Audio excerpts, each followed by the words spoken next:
네, 안녕하세요. 이번 시간에는 4단원 시장 경제와 가격에서 첫 번째 단원인 시장의 의미와 종류에 대해서 알아보도록 하겠습니다. 교과서는 66페이지부터 69페이지까지 참고하시면 되겠습니다. 이번 시간에는 시장이 무엇인지 의미 알아보고요. 시장의 기능, 그리고 시장의 종류에 대해서 알아보도록 하겠습니다. 시장의 의미와 기능인데요. 먼저 시장의 형성부터 볼게요. 그럼 시장이라고 하면 굉장히 다양하게 우리가 볼 수 있는데 여러분이 마트에 가서 물건을 사는 거 다 시장이라고 볼 수 있겠죠? 네, 뿐만 아니라 온라인으로 거래하는 거, 인터넷 쇼핑을 통해서 물건 사는 거 이런 것도 광범위하게 시장이라고 할 수 있습니다. 이런 시장이 형성되게 된 배경부터 살펴보면요. 먼저 옛날에는 사람들이 자급자족을 했어요. 네, 자급자족은 자기가 필요한 물건을 스스로 생산해서 스스로 썼다는 거죠. 근데 자급자족을 하다 보니까 이제 생산성이 향상되면서 잉여 생산물이 남기 시작합니다. 네, 잉여 생산물은 말 그대로 남는 생산물이에요. 이런 게 생기면서 이걸 어떻게 활용할 수 있을까 하면서 이제 물건끼리 교환을 하기 시작해요. 네, 물물 교환이 이루어지는 거죠. 네. 이런 물물 교환이 되면서 점점 더 이제 자기가 잘 만들 수 있는 물건을 만들기 시작해요. 이거를 사회적인 분업이다 이렇게 얘기를 하거든요. 네, 사회적인 분업이 이루어져요. 이 사회적인 분업이라는 거는 자기가 잘 만들 수 있는 거를 전문적으로 생산하는 거예요. 그래서 이거는 특화하여 생산하는 거죠. 특화 생산. 이렇게 자기가 잘 만들 수 있는 거를 만들다 보면 당연히 물건을 만드는 과정에서 전문성이 향상될 수밖에 없습니다. 네. 그래서 이런 물물 교환과 사회적 분업을 보다 더 잘 용이하게 하기 위해서 이제 시장이 형성된 거예요. 네, 그래서 시장이 형성되었습니다. 네, 시장이 형성되었다 이렇게 보시면 돼요. 그러면 시장의 의미는 뭐냐? 네, 시장은 어떤 곳이라고 우리가 정의할 수 있는지 보면요. 네, 시장의 의미는 물건을 사는 사람과 파는 사람이 만나서 거래가 이루어지는 곳입니다. 물건을 사는 사람과 파는 사람이 만나서 그래서 거래가 이루어지는 장소예요.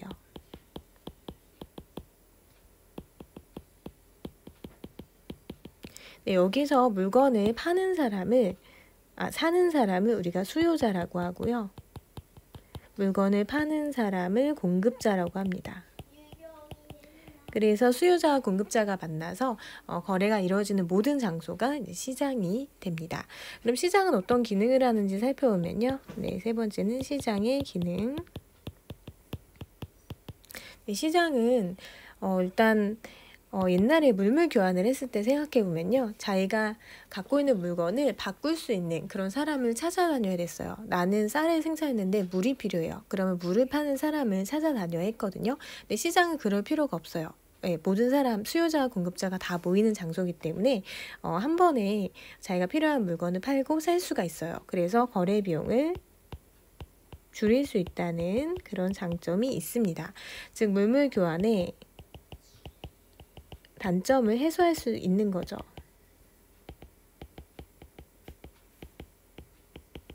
네. 그 다음에 또 다른 시장의 기능은 정보를 제공한다는 거예요.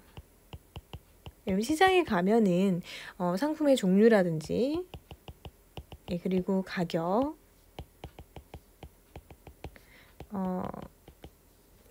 그리고 어떤 상품의 특징 이런 거를 모두 확인할 수 있잖아요. 그래서 정보를 제공하는 기능을 시장이 담당을 합니다. 그리고 시장은 생산성을 촉진시키기도 하는데요. 네, 이거는 무슨 의미냐면 시장이 점점 발달할수록 분업이 촉진이 돼요. 네, 분업이 발달이 됩니다. 이 분업이 발달하면은 그러니까 자기가 잘 만들 수 있는 물건을 만들어서 이제 교환하는 시스템으로 가거든요. 네, 점점 이제 특화 생산하게 되고 어떤 물건을 만드는데 전문성이 향상이 됩니다. 그러면서 전체적인 사회 전반적인 생산성까지 높아지게 되는 거죠. 네, 그 시장의 기능 이렇게 세 가지로 정리해 두시면 됩니다. 여기 이렇게 넘어가죠. 네, 다음은 시장의 종류에 대해서 살펴볼 건데요. 시장의 종류는 크게 우리가 두 가지를 기준으로 구분해서 살펴보겠습니다. 먼저 구체적인 거래 형태, 즉 사고 파는 모습이 눈에 보이는지 아닌지, 그 다음에 두 번째는 거래 대상인데요. 구체적인 거래 형태에 따라서 구분을 해보면 네, 물건을 우리가 사고 파는 모습이 보이는 시장이 있어요. 네, 보이는 시장. 그리고 반대로 보이지 않는 시장도 있습니다. 네, 보이지 않는 시장. 네, 보이는 시장은 말 그대로 여러분이 이용하는 마트라든지 아니면 뭐 전통 재래시장 뭐 이런 데서 여러분들이 물건을 사고 팔면 구체적인 거래 형태가 보여요. 여러분들이 물건을 사면 내 돈을 주고 그 물건을 받고 하는 모습이 보이는데요. 문제는 보이지 않는 시장들이 있습니다. 눈에 보이지 않는 시장, 대표적인 게 뭐가 있냐면 전자상 거래가 있어요. 이 전자상 거래는 말이 어려워서 그렇지 여러분들이 아는 온라인 쇼핑이에요. 온라인 쇼핑. 인터넷을 통해서 거래하는 이런 시장은 보이지 않아요. 여러분들이 물건 사는 게 어떤 화면으로는 보일 수 있지만 거래하는 모습이 보이진 않습니다. 여러분은 여러분의 거래 상대방이 누군지 얼굴을 알 수 없잖아요. 그리고 돈도 다 전자상으로 지급이 되기 때문에 돈이 오고 가는 모습도 보이지 않죠. 물건은 내가 나중에 택배로 받는 거지 그 자리에서 받진 않기 때문에 이런 전자상 거래는 보이지 않는 시장으로 구분하고요. 그리고 우리 교과서에 나온 게 보이지 않는 시장으로 주식시장이 나옵니다. 네, 근데 여러분들이 주식시장이 뭔지 잘 이해를 못해요. 그래서 선생님이 간단하게 이 주식시장이 뭔지 먼저 아주 간단하게만 설명드리도록 하겠습니다. 네, 주식시장을 여러분 참고로 알아두시면 되는데요. 선생님이 일단 주식이 뭔지부터 설명드릴게요. 네, 주식이 뭐냐. 주식이라는 거는 주식회사가 발행하는 증권을 주식이라고 해요. 네, 여러분 주식회사라고 하면 주식을 발행하는 회사인데요. 대표적으로 뭐 우리 여러분 다 알고 있는 삼성을 예를 들어볼게요. 삼성이 뭐 최신 휴대폰을 개발하기 위해서 굉장히 많은 돈이 필요하겠죠. 그런 돈을 투자를 받아야 되는데 투자를 받는 가장 좋은 방법이 이 주식을 발행하는 거예요. 네, 주식을 발행해요. 그러면 이 주식을 투자자들이 산단 말이에요. 삼성에 투자하고 싶은 사람들이. 그래서 주식을 발행하면 이 주주들이 그 주식을 사는 거예요. 돈을 주고. 뭐 한 주에 가격이 얼마 이렇게 정해져 있어요. 선생님 같은 경우에도 삼성전자 주식을 한 주 갖고 있는데요.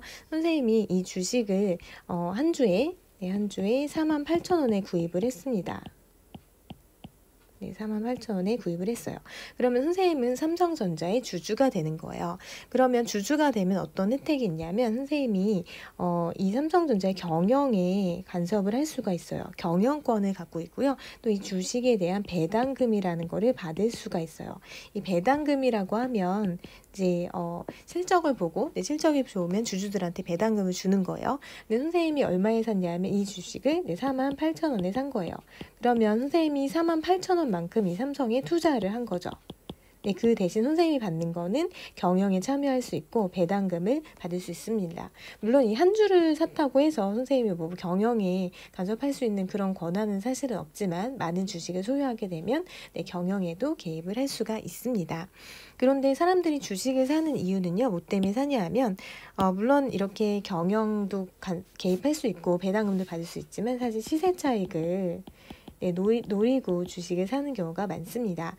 지금 선생님이 삼성전자를 48,000원에 샀었는데 이게 올해 3월달에 샀었거든요. 근데 지금은요 삼성전자 한 주의 가격이 55,000원이 됐어요. 그러면 선생님의 시세 차익은 얼마죠? 선생님의 시세 차익은 거의 7,000원 가까운 돈을 번 거예요. 선생님이 지금 한 주만 사서 그렇지 이거를 만약에 100주, 1000주 이렇게 샀다고 쳐보세요. 그러면 어마어마한 돈을 벌었겠죠. 그래서 이런 시세 차익을 노리고 사람들이 주식을 사는 겁니다. 그러면 이 주식시장이 눈에 보이지 않는 시장이라고 했는데 왜 그러냐면 주식 거래는요. 이거는 옛날에는 증권거래소라는 그 시장이 있었어요. 근데 그 시장에서 이 이 회사의 주식이 오고 가는 게 보이진 않아요.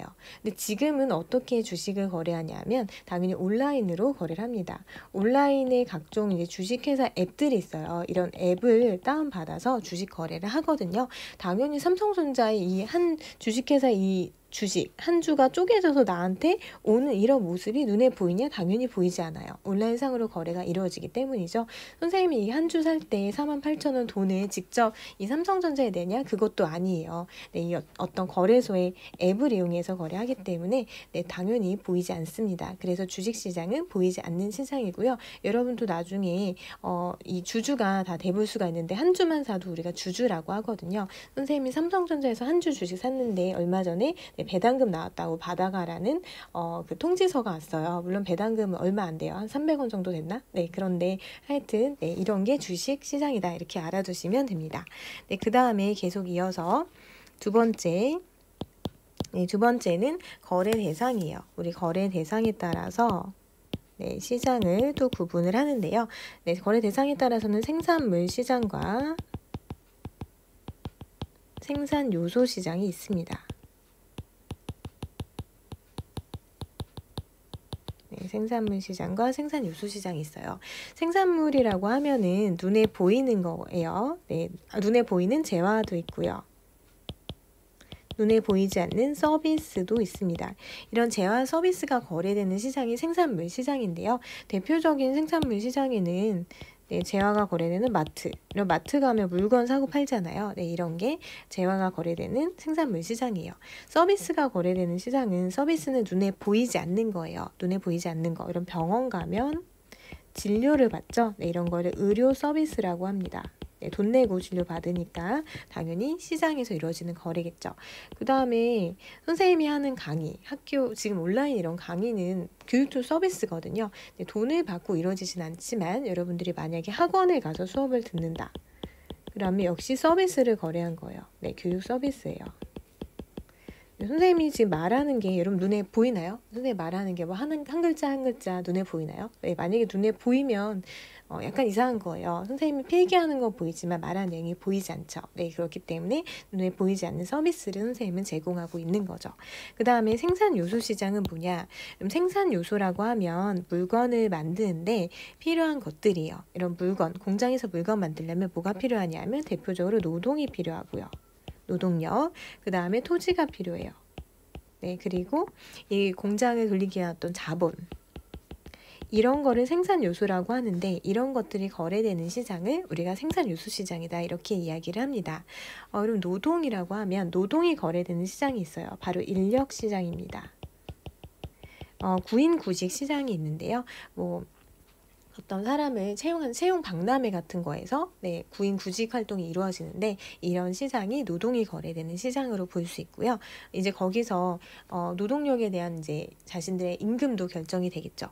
네, 그 다음에 토지가 거래되는 시장은 부동산 시장이죠. 네, 부동산. 네, 부동산 중개소 이런 데에서는 토지 또는 건물이 거래가 됩니다.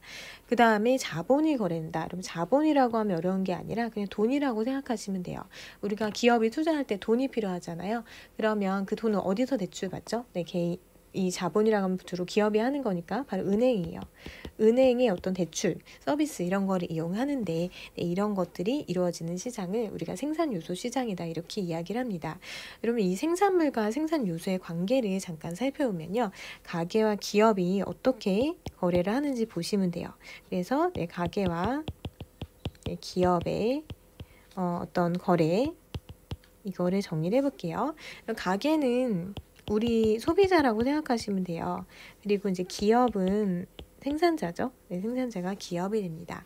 그러면 가게는 기업에게 무엇을 제공을 하냐 하면 생산 요소를 제공을 해요. 네, 생산 요소를 제공합니다. 아까 선생님이 말했죠. 생산 요소는 크게 노동, 네, 토지, 자본이 있습니다. 네, 이런 생산 요소를 제공을 하면 기업은 가게에게 생산 요소에 대한 대가를 줘야 돼요. 그래서 생산 요소에 대한 대가를 지급을 하는데 네, 하나하나 정리를 해보면 먼저 노동에 대한 대가는 임금이 되고요. 네, 그다음 토지에 대한 대가는 지대라고 하고요. 자모에 대한 대가는 이자입니다. 네, 이런 거를 지급을 해요. 그래서 가게와 기업은 생산 요소를 주고 생산 요소에 대한 대가를 우리가 제공을 받아요. 이런 거는 이제 가게와 기업 간의 거래 중에 생산 요소 시장이라고 볼 수 있는데요. 사실은 기업은 또 가게에게 뭘 주죠? 네, 기업은 가게에게 생산물을 제공을 해요. 네, 소비자에게 생산물, 재화 서비스를 판매하죠. 그러면 가게는 기업한테 이거에 대해서 돈을 내고 사고 팔잖아요. 네, 그래서 돈을 주고 사고 파는데 이게 이제 기업의 판매 수입이 됩니다. 가게에는 지출이 되고요. 네, 그래서 이 가게와 기업 간의 거래는 이렇게 이루어지는데요. 이거를 조금 더 간략하게 정리를 해보면 이렇게 가게가 있고 네, 기업이 있어요. 그러면 이 가게와 기업은 두 가지 시장에서 만나는데 먼저 생산물 시장에서 만나요. 생산 요소 시장에서 만나요. 이 생산 요소 시장에서 가게가 기업에게 노동, 토지, 자본 이런 거를 제공을 해주고 기업은 가게에게 생산물 시장에서 재화 서비스를 공급을 해주는 겁니다. 네, 그래서 이렇게 가게와 기업의 어떤 경제적인 순환까지 살펴보았습니다. 네, 그래서 이번 시간에는 시장의 의미와 기능 그리고 시장의 종류에 대해서 살펴보았는데요. 여러분들이 조금 더 주의해서 보아야 될 게 바로 시장의 이 종류에서 구체적인 거래 형태에 보이지 않는 시장에 주식시장이 있다는 거 알아두시고요. 그리고 거래 대상에 따라서 생산물 시장과 생산 요소 시장으로 나뉘는데 생산물 시장은 재화 서비스, 생산 요소 시장은 노동, 토지, 자본 해서 가게는 기업에게 생산 요소 시장에서 공급자가 되고요. 기업은 가게에게 생산물 시장에서 공급자가 됩니다. 이 내용까지 알아두시면 되겠습니다. 네, 수고하셨습니다.